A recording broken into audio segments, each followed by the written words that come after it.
আসসালামু আলাইকুম। আপনারা শুনছেন অবরুদ্ধ নিশীথ। লেখিকা তেজস্মিতা মুর্তজা।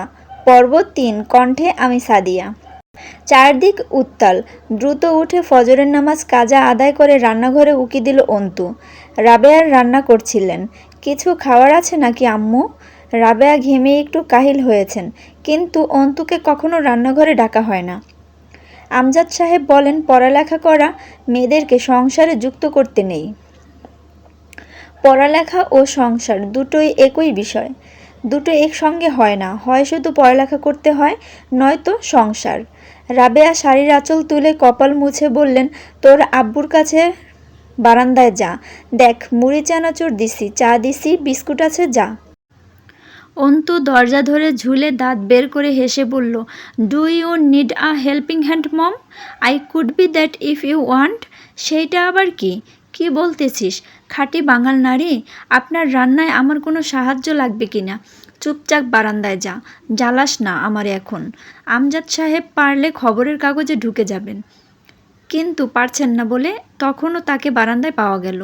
লুঙ্গি ও ফতোয়ার ওপর একখানা ঘিয়ে রাঙা শাল জড়িয়ে খবর পড়ছেন। অন্তু পাশে বসে জিজ্ঞেস করলো, কি দেখছো এত মনোযোগ দিয়ে? আমজাদ সাহেব গম্ভীর স্বর এ বললেন, সেই গ্রেপ্তার, বাসে আগুন, হরতাল। বলতে বলতে অন্তুর দিকে চায়ের কাপ এগিয়ে দিয়ে বললেন, নে ধর। এত রাত জাগতে বলে কে? বলি সন্ধ্যায় পড়তে বসবি। চোখ মুখের কি হাল হয়েছে? আজ থেকে আমি বসবো পড়ার টেবিলে। আমি এখনো বাচ্চা নেই আব্বু, আমি ভার্সিটিতে পড়ি। তো এই বয়সে আমি পড়ব আর তুমি পাশে বসে থাকবে? দেখতে ভালো লাগবে না।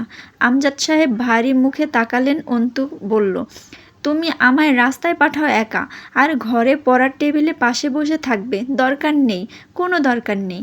একা পথ চলতে পারলে অন্তু একা পড়তেও জানে, বুঝলে? আমজাদ সাহেব হেসে ফেললেন। অন্তু হাসল না, চোখ ছোট ছোট করে বসে রইল।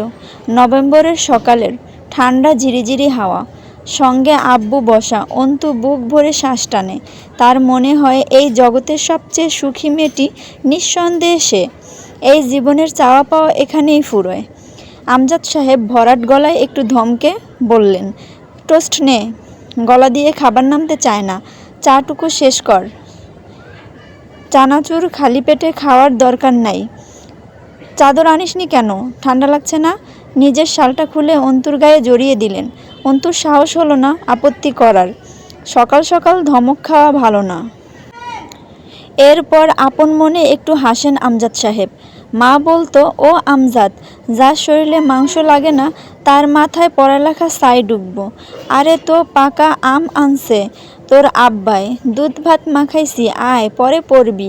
দাদিকে অন্তু দেখেনি। আব্বু অন্তুকে পেলে মাঝে মধ্যেই আনমনে মায়ের স্মৃতিচারণ করেন। কে জানে অন্তুর ভেতরে তিনি মা দেখেন। অন্তুর নজর লুকিয়ে আব্বুর দিকে তাকিয়ে থাকে। গম্ভীর এই মানুষটা যখন কদাচিৎ স্বল্প হাসে, সাম্য পৌরা চেহারায় কি চমৎকার জ্যোতি ফুটে ওঠে। এই মেহেদি দেয়া দাড়ির নিচে চকচকে সাদা দাঁতের মসৃণ হাসি। অন্তুর বুকে কাঁপন ধরে যায়। এই মানুষটাকে ছাড়া সে কোনো মুহূর্তে কল্পনা করার সাহস রাখে না। আব্বুকে ছাড়া থাকতে পারবে না বলে অন্তু দূরে কোথাও এডমিশন নেয়নি। তবুও তার ইচ্ছে ছিল, আমজাদ সাহেব দিতে দিলেন না। কেন তা জানা নেই। সমস্যাটা অন্তুর মতো কি না বলা যাচ্ছে না। আমাকে আজ নামিয়ে দিয়ে যাবা একটু ভার্সিটিতে? আমজাদ সাহেব টান করে ধরে খবরের কাগজের পৃষ্ঠা উল্টে বললেন, তোর ভার্সিটি সেই 10টায়, আমি 8:30টায় ট্রেন ধরবো। একটু পরই বের হব, রিক্সা ঠিক করে দিয়ে যাব, খেয়ে দিয়ে আরামে যাবি। কথা বলতে বলতে আমজাদ সাহেব গম্ভীর মুখে হাত বাড়িয়ে অন্তুর কপাল ছুঁলেন।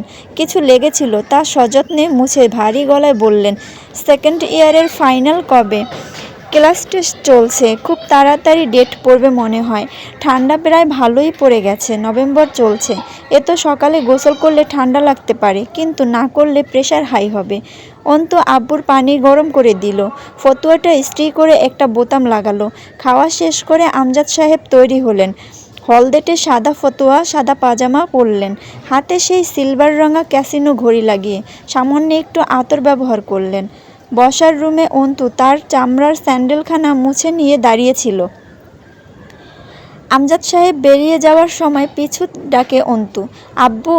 অন্তুকে দেখতে লাগলো অসহায় ভীত কোনো শিশুর মতো। আমজাদ সাহেব সামান্য হাসেন তা দেখে।